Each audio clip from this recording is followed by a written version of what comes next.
Hey, how's it going guys, it's Nate here. And throughout the years on this channel, we've done videos on nearly every place explorable in Skyrim. From the bustling streets of Whiterun, to the ashy shores of Solstheim, there's few corners of the Elder Scrolls V we've yet to cover. However, one place we've thus far inappropriately neglected is the Soul Cairn. Not a part of our mortal realm, the Soul Cairn is one of the many dimensions of Oblivion we must venture to. It's where the souls of those unfortunate enough to have become soul-trapped are condemned to spend all of eternity. As you might imagine, it's a very gloomy place.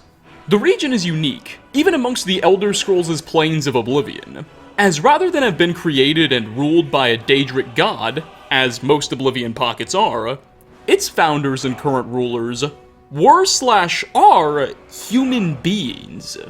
Legend has it, thousands, maybe hundreds of thousands of years ago, a group of incredibly talented necromancers, who had already been experimenting with soul-trapping magic, were able to somehow bend various chaotic energies to their will, and manifest their own very Oblivion dimension. Soon they ascended to it, abandoned their mortal limitations, and continued their ever-lucrative soul trade. Today, they call themselves the Ideal Masters, and these godly necromancers take on the form of giant soul gems, routinely making devious deals with humans and elves, whom they usually trick. Suffice to say, the Soul Cairn and her creators are some of the most incredible, fascinating, and spooky concepts we get to explore in Elder Scrolls lore. And, by examining the right books, out-of-game sources, and putting some clues together, we can discover that there's even more going on here than what we're directly told. So today we'll be taking a look at 5 things you probably didn't know about the Soul Cairn of the Elder Scrolls V Skyrim. Starting off, let's talk a bit about gameplay meta itself. One of the many interesting quirks about the Soul Cairn is that when we enter during the events of the Dawnguard DLC, we can't bring any of our followers, save Serana. The reason for this is that evidently the Soul Cairn is protected by some magical energies that prevent mortals with intact souls from ever entering. In fact, the only way we ourselves are able to enter is if we A, transition into a vampire, and of course lose our mortal souls, or B, put part of our souls in a soul gem and leave that gem in Tamriel. Serana is able to come with us because she is, obviously, a Volkihar vampire, and doesn't have a soul herself. This is all made very clear to the player before we enter.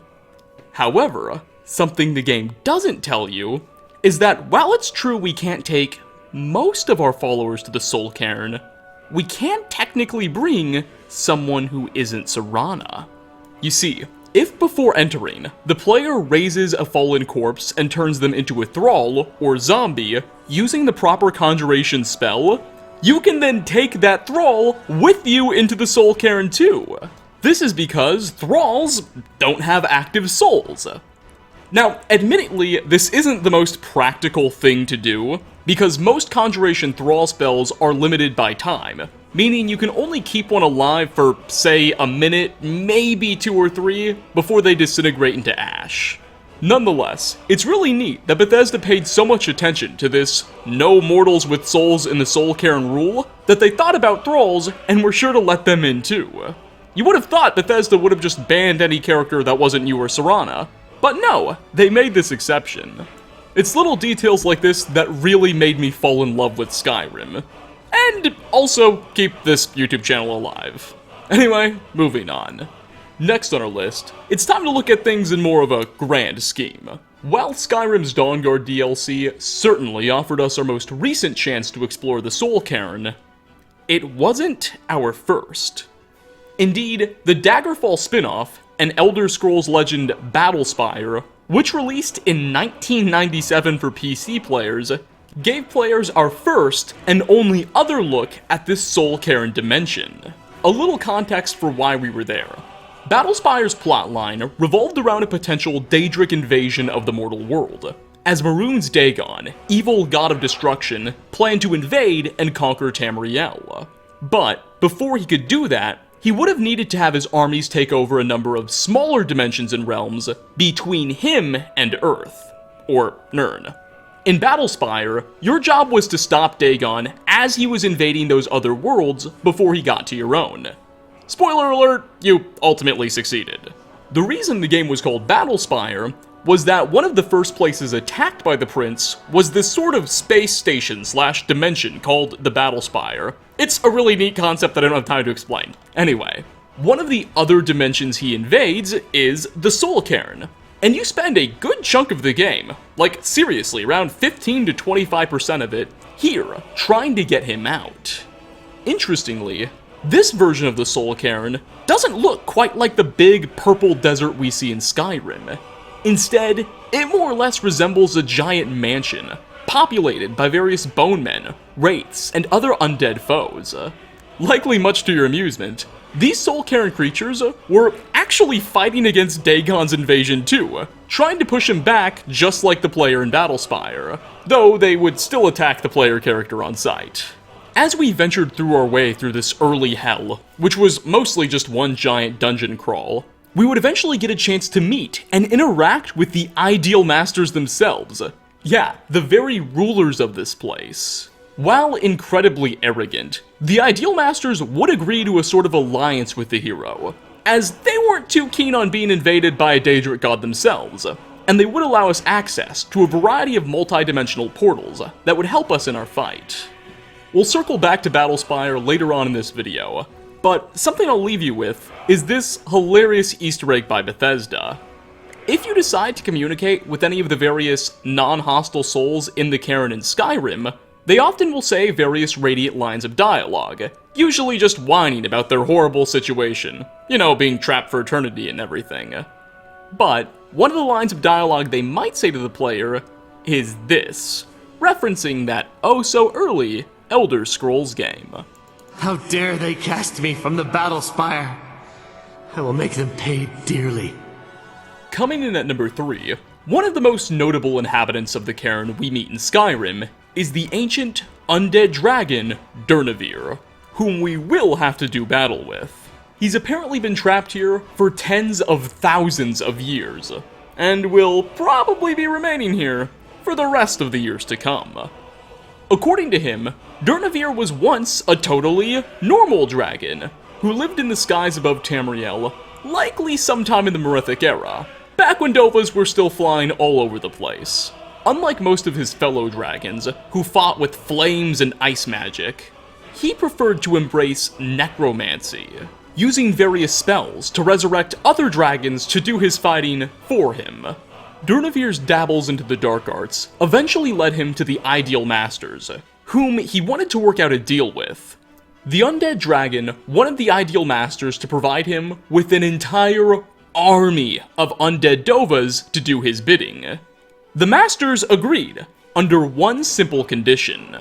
They would give Durnehviir his army, but first, they wanted Durnehviir to go to the Soul Cairn and watch a specific person who's been trapped here until that person passes away. The dragon thought about it for a while and figured, okay, no way this individual's gonna live more than 40, 50, maybe 60 years. This is a totally reasonable set of demands in exchange for an army. So, he accepted. Unfortunately for Durnehviir, the Ideal Masters played a sinister trick on him. That person he was supposed to watch over is Valerica, an undead vampire who will never, ever die. Thus, the Dova is going to be here for a very, very long time. I digress. While I find his backstory very fascinating, it's not why I brought him up in this video. Because, you see, he's got a lot of dialogue with the player, and when he speaks to you, he addresses you as a fellow Akka, a fellow dragon, referencing your dragonborn soul. This is pretty significant, because you can meet Durnehviir before you yourself actually are aware that you're a Dovahkiin, before you complete that mission in the main questline where your dragonborn nature is revealed to you. And believe it or not, you can call Durnehviir out on this, asking why he's referring to you as a fellow dragon, when, as far as you know, you're immortal. And, depending on where you're at in the game's main questline, Durnehviir's response will vary from like 4 or 5 different conversation trees. Just take a listen to what he might say, depending on where you're at. Forgive me. My instinct was to grant you this title. I am uncertain why. Perhaps one day it will become clear to both of us. You are the Dovahkiin, the Dragonborn. You may not be one of us in body, but you have earned the right to bear this title. In my language, the Quinaran is the vanquisher, the one who has bested a fellow Dova in battle. Even in the Soul Cairn, the defeat of the World Eater has reached my ears, Dovahkiin. You may not be Dova, but the defeat of Alduin earns you the right of title. For fourth spot, like just about any Bethesda location, the Soul Cairn is absolutely filled with incredible bits and pieces of environmental storytelling. There's seriously a lot of things we can find here. Bones belonging to mysterious creatures, dragon priest skeletons, the remains of past adventurers. We don't exactly have the time to go over all of them. However, there is one setting in particular, my personal favorite, that I would like to examine. Just southwest, or southwest-ish, directions are a little funny in the Soul Cairn, of the giant castle, we can find an interesting sight. A soul well bubbles and erupts with purple flames, and around it are three ghosts, almost treating the well like a campfire of sort, trying to stay warm. And if you take a closer look at these ghosts, you'll notice a pattern. Each one of them is an orc.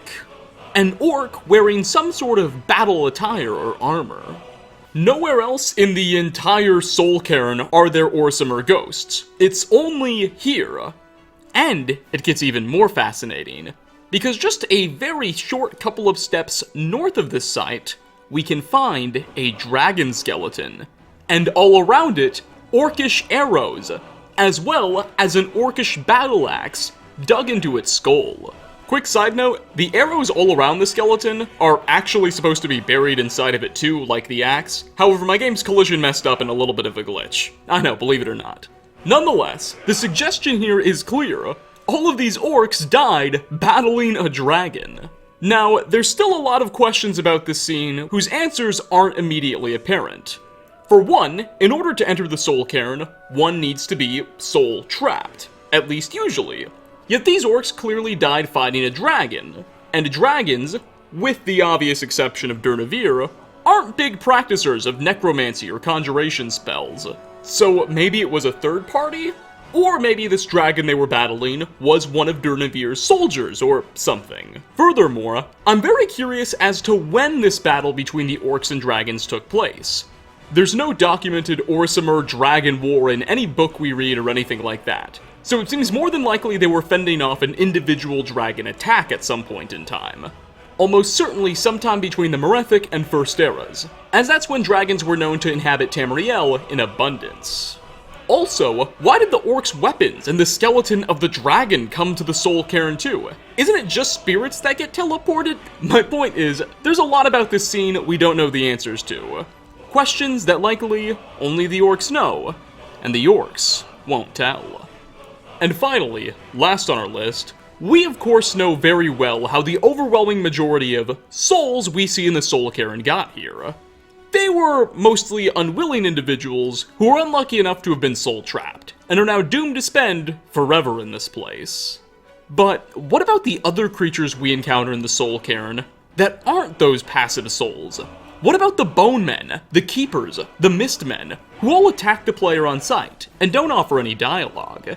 What's their story? Well, I'd like to use this spot to examine two potential theories. One suggestion is that they're totally inhuman, almost soulless creatures created by the Ideal Masters themselves.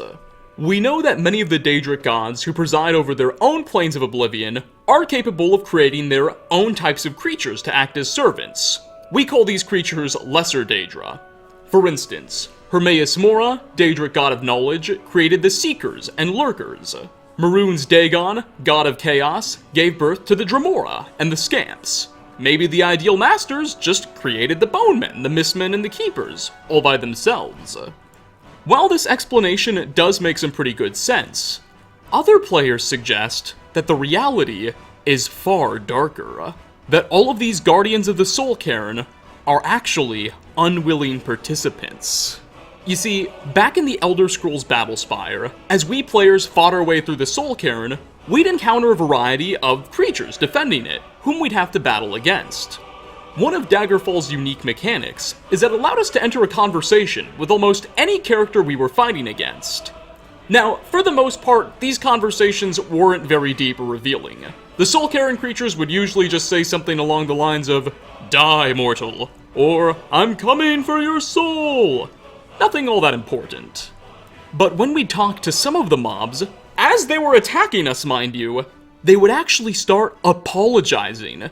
They would say how sorry they were they had to do this, that they had an unquenchable thirst for human blood and souls, and that they were once normal humans themselves.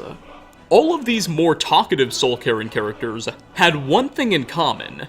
They died and were soul trapped recently, as in with only a couple of months. A few characters were even soul trapped during Maroon's Dagon's invasion of the Battlespire, which began, like, literally at the start of the game, so not even a couple of days ago.